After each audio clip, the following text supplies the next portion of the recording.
Don't listen to it. Crows are all liars.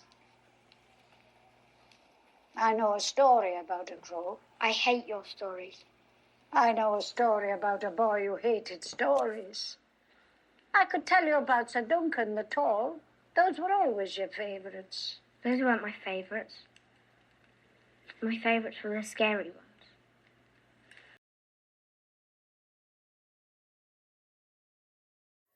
Welcome back, my friends, for another deep dive into the world of A Song of Ice and Fire. I'm a Lady of Westeros, and today we will be diving into one of the most memorable and infamous figures within all of the Seven Kingdoms. We will be going into Maegor the Cruel, Maegor the First Targaryen. So thank you for joining me here today as we go into the tale of this infamous Targaryen king. So Maegor the First Targaryen was the third Targaryen king to sit upon the Iron Throne. He was the son of King Aegon the First, Aegon the Conqueror, and Aegon's eldest sister and wife, Queen Visenya Targaryen. He did have an older brother, King Aenys the First, who was the son of Aegon the Conqueror, and his younger sister, Queen Rhaenys, who died on the campaign in Dorne. And Aenys was like a really nice guy. He was so sweet. He was kind-hearted, charming. He had a good voice. He could sing real nice. Everyone loved him. But he was indecisive. He could not make a decision to save his life because he was always so worried that he was going to upset somebody. And it did not end well for Aenys, okay? And he almost, like, in my opinion, led to the potential downfall of the Targaryen dynasty. But for more on King Aenys the First Targaryen, I do have a video that you can check out now, later, whatever works for you. But it's called "The Reign of Aenys the First Targaryen: A Time of Indecision and Turmoil." And I'll leave a link like in the description. That way it'll be easy for you to find it. You don't have to scroll through all my videos, which if you want to and check them out, that's cool too. But now let's go ahead and get back to Maegor the Cruel. In 11 AC, Queen Visenya Targaryen announced that she was having a son. How she knew she was having a son, I don't know. Dark magic. Everyone knows that Visenya dabbled, right? She dabbled in that stuff. But that son was Maegor, and he was born a year later on Dragonstone. He was a big, healthy baby, and especially in comparison to his older half-brother Aenys, who was very small and sickly and weak, and that kind of carried into as they grew up as well. Again, Aenys was all into the music and dancing and the arts and singing and being a very nice young man, where Maegor was handed a sword at the age of 3 by his mother, and he like butchered a cat, which, who knows if he really did, but give a 3-year-old a sword and see who don't get hurt. Okay, it's something's going to happen. That was a little foolish to give a child a sword, but as they grew, I don't think grew very close, because you have like Visenya, who of course would want her son to be heir to the Iron Throne. And especially when you like see Aenys, again, a very nice man. He's nice, but does nice really like make you qualified to be running the Seven Kingdoms and all of that good stuff? I don't know. And history didn't really go well for Aenys. It didn't go well, and it shows that maybe there's a reason Visenya wanted Maegor to be king. And I think between the different factions within court, of course the two brothers wouldn't have been close. And then the fact that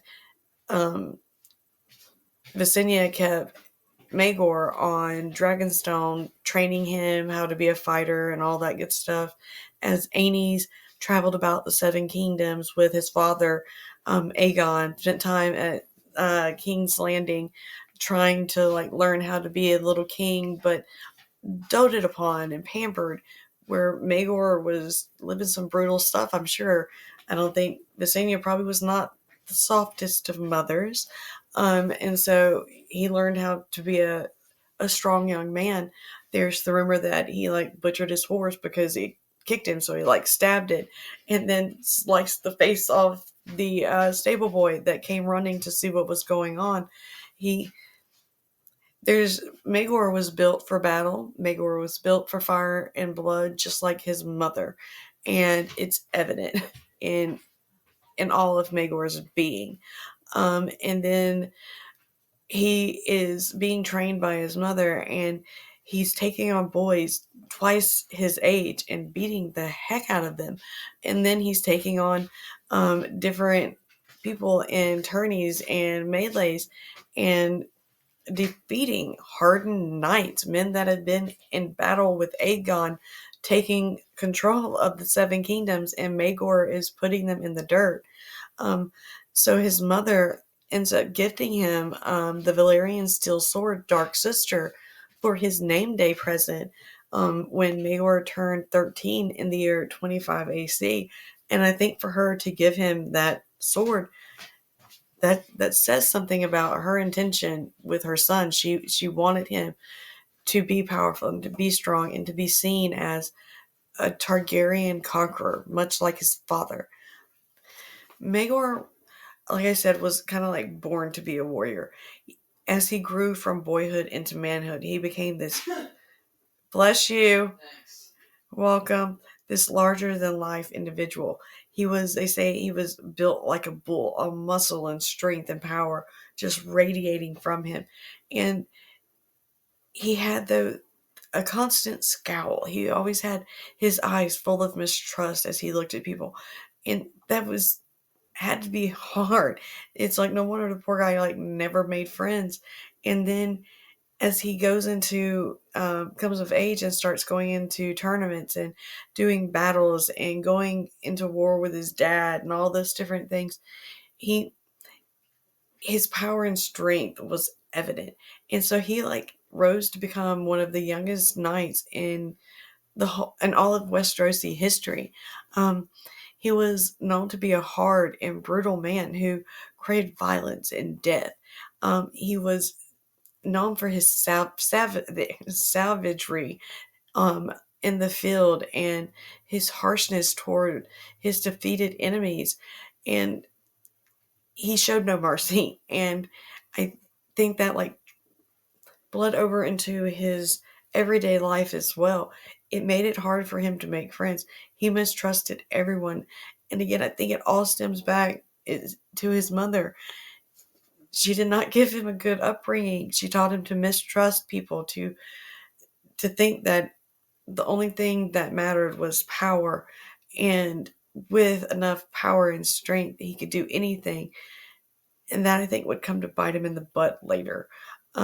Because Maegor was known to be very quarrelsome, very quick to offend, easy to spark his anger, and he was slow to forgive. And he had a really fearsome wrath. When Maegor was going to take on somebody, he was going to take them on, and there was no forgiveness. Once you got on Maegor's bad side, you were on Maegor's bad side. Where his brother Aenys was so overly kind and overly wanting to please everyone that it was a deep fault of his. And now Maegor, he has a deep flaw of just not letting anyone in, not trusting anyone. The contrast between the two is so great that it's hard to believe that they're even brothers. No. Siblings aren't really that much alike. They're usually polar opposites, so that does make sense. But it comes into play later, I'm sure. It sucks when you can't get along with your siblings, but I don't think Maegor being led by Visenya, having her in his ear from birth all the way up through, did not help him. She did not encourage him to be a peaceful man, to make friends. It's not how it was. It is terrible. But yeah, poor Maegor on that part. He got a really, really mean mama. Maegor's brother Aenys. He got married to Lady Alyssa Valerion in the year 22 AC, and their daughter Rhaena was born the very next year. After Rhaena's birth, the issue arose of whether Maegor would fall behind her in the line of succession, or would he be before her because of his sex. In the year 23 AC, shortly after Maegor had turned 11, Queen Visenya suggested that maybe they should betroth Maegor to Rhaena, and that would settle all succession issues. And it really was a very good idea, he's 11 years older, but really who cares when it's in that time period? Much older men were marrying young girls. So Maegor just being 11 years older wouldn't have been bad. And I know the whole incest thing, but that's it's Targaryens. That's what they do.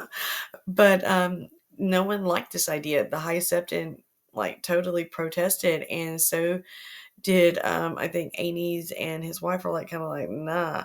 So instead, Maegor was betrothed to the High Septon's niece, Lady Cerise Hightower, whom he married in the year 25 AC. And it was a great ceremony in Old Town at the Starry Set. And Maegor boasted the next day that he conceived a son for House Targaryen that night. And it didn't. He didn't. He didn't. Maegor had more success in military accomplishments and tourney field bouts than he did in making an heir. In the year 28 AC, he won renown by defeating three knights of the King's Guard in jousts and next winning the melee. He was knighted by his father, King Aegon I, at the age of 16, making him the youngest knight, all of the kingdoms, all around. And in 29 AC and 30 AC, Maegor assisted the Master of Ships, Lord Valerion, in the Hand of the King, Sir Osmond Strong, to campaign against the pirates and the Stepstones. And in the year 31 AC, he defeated the giant of the Trident. So Maegor was again, built for war. He was made to be a warrior, and he did really good in that. Making babies, again, he tried so hard. He tried, but yeah, it didn't work, poor fella. But again, there was so much against him.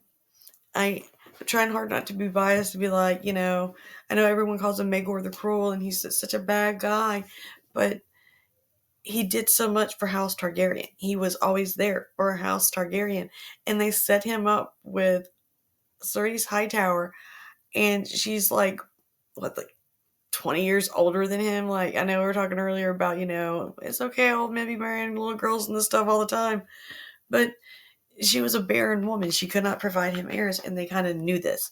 I really, that theory that the Maesters are conspiring against House Targaryen, I 100% agree. The Maesters are not good guys, and they've never really had the good intention for House Targaryen, and they would have been threatened by Maegor, and so they give him this girl that can't have babies, and it's terrible. So poor Maegor, he does so much for the crown.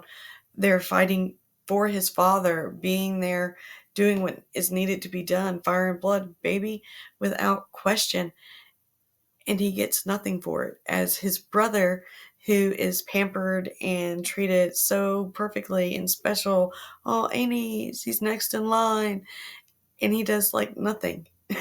Except for ride around and drink wine and hang out with his daddy all day, as Maegor bears the brunt of everything. And it had to be hard for Maegor to see this, to see his brother getting everything, a beautiful wife, children, and the throne, as he does nothing but sit around and have, what do they say? They call them lick spittles all around him, just kissing his butt all day, making him feel like he's a great guy when he can't do anything. And Maegor is there working his little Targaryen fingers to the bone, getting, I'm sure, wounded and all of that during all of these battles. And he gets nothing. Poor Maegor. I might have been a little cruel too. So after the death of King Aegon I Targaryen, Maegor finally claimed dragon. He claimed his father's mount, Balerion the Black Dread. And I think a lot of people had to be like quivering in their shoes. The people that like had like scoffed at him or made him mad or, whispered about him behind his back or whatever. They must have been scared because now Maegor's got Balerion the Black Dread. And I think that goes in with what I was saying about how he could have took the Iron Throne. His mother was alive and had Vagar. Okay, it's Vagar. And then Maegor claims Balerion the Black Dread. He has both of the ancestral swords. He could have did whatever he wanted to and claimed the Iron Throne in fire and blood, but he didn't. He remained loyal to his brother. And shortly after all of this, the Arryns wanted to claim themselves kings of the Vale, and Maegor mounting Balerion just went in and squished that rebellion, and they threw that dude through the moon door. Okay, and we're like, my bad, because it's Balerion the Black Dread and Maegor Targaryen. He could have done whatever he wanted to at that point, truly fire and blood, and he could have taken by force, but he didn't. He remained loyal to his family, even though they again gave him a barren woman, even though again they have discarded him and going to rule together, his brother says, and they don't, because Maegor, about to get into it, Maegor messes up and makes the fate of the seven mad, and Aenys sides with them over his brother, who has sided with Aenys since the beginning, was there for him, and Aenys just turns his back. Again, I can't blame Maegor sometimes. I really can't. There's a reason he lost his stuff and got mad at everybody. So even though Maegor had been married to Cerise Hightower for since the year 25 AC, and it was coming up, it was officially the year 39 AC, and they still had not conceived a child. Maegor suddenly announced that Cerise Hightower was barren and that he was going to take another wife, Lady Elise Haraway. And unable to convince the Septon on Dragonstone to perform the ceremony, because the Septon knew this is not going to be good, this is not going to go over well, they ended up having the Dowager Queen Visenya perform a wedding ceremony in the style of Old Valyria. And when this came out, everyone was mad. You had Cerise Hightower, her family livid because Maegor took another wife, and they were demanding that Maegor set Elise Haraway aside and come on, man, this is your wife. And he's like, no, she's barren. He wanted a family, but the High Step denounced the marriage, proclaimed it an act of sin and just fornication, and called Elise Hightower or Haraway, the whore of Haraway. And many of the different pious lords within the realm began to follow his example, openly referring to Elise as Maegor's whore. But Maegor remained defiant. He's like, I am not doing this. He cited that his father had taken two wives. It's what we can do as Valyrians. We are different than normal men. And he wanted a family. And no matter what, he wasn't going to do it. He was Blood of the Dragon. And as Blood of the Dragon, he could have two wives. And forget all y'all. He wanted a family. He was tired of watching his older brother have children and have a wonderful life and get the crown and live this great life as he bleeds in the dirt for House Targaryen and has gotten nothing. So he stood his ground and he stuck with Elise Haraway. That's just how it was. But with that, again, lords were upset, those pious lords, and the High Septon and the High Towers. And the High Towers, they're the High Towers. They have a lot of political power themselves. And so Aenys, I guess feeling like he had no choice, gave Maegor an ultimatum of set Elise aside or be exiled for 5 years. And Maegor chose exile because, again, he wanted a family. He wanted children. He wanted to create a legacy of his own. And what's the point of doing anything if you don't have the next generation to pass it down to. And I think that's all he wanted. So he chose exile. And so he took Balerion the Black Dread, he took Blackfire and Dark Sister, and just went across the narrow sea to Essos and was like, I'm out, big brother. And he was willing to take his time in exile. But I always kind of like wonder what was going to happen like 5 years later. Was he going to be able to come back with Lady Elise Haraway and be like, but she's my wife now, and everybody was going to be cool because you had your exile? Does it like work like that? I don't know. It's kind of, I don't think that would have worked like that. Either way, he knew this wasn't going to end well. And again, I kind of feel for Maegor. We all want family. We all want someone to be able to love us and all that. And the Hightower girl, that was a setup from day one. Okay? Maester conspiracy all day long. Freaking Maesters. So Aenys ruled for a very short time. He made a lot of key mistakes in his very short reign. You can see it again in that video that I was telling you about that I did. But he died in the year 41 AC after the Faith, or 42 AC after the Faith militant rose up against him because he betrothed his daughter and son to each other, and they did not like the incest. Okay, they're like, we let your daddy get away with it, but not you. And so it caused an uprising. Things went bad real quick. Again, there's another video. And poor Aenys died. And they said he looked like a really old man for such a young dude, and it was bad. So he died. And when he did, Prince Aegon and Princess Rhaena were on royal procession and royal tour, and were like being like all but held captive within one of the towns by the Faith militant and all this, and they were like stuck. And so Queen Visenya was like, that's it. And she flew across the narrow sea on Maegor and found her son, Maegor, and brought him and Balerion the Black Dread back. And as soon as they came back to Dragonstone, Maegor donned the Valyrian steel and ruby crown of his father and was crowned king on Dragonstone. Grand Maester Garwin was like, this is against every law of inheritance. Aegon's son, Aenys' son, Aegon, is the rightful heir, and Maegor didn't want to hear any of that, so he beheaded the Grand Maester, and yeah, it was messed up. So once he did that and crowned himself king, he and Visenya flew to King's Landing, where the Faith had already seized the Scepter of Remembrance on Rhaenys' hill. So Maegor flew Balerion the Black Dread to the Visenya's hill and rallied whoever beside him. His mama was there, and his mother, the Dowager Queen, challenged those who questioned her son's right to rule by proving themselves. Sir Darren Morgan, something like that. The grand champion of the warrior's son came forth, and quickly Maegor just settled the matter with swords, and Darwin demanded a trial by 7.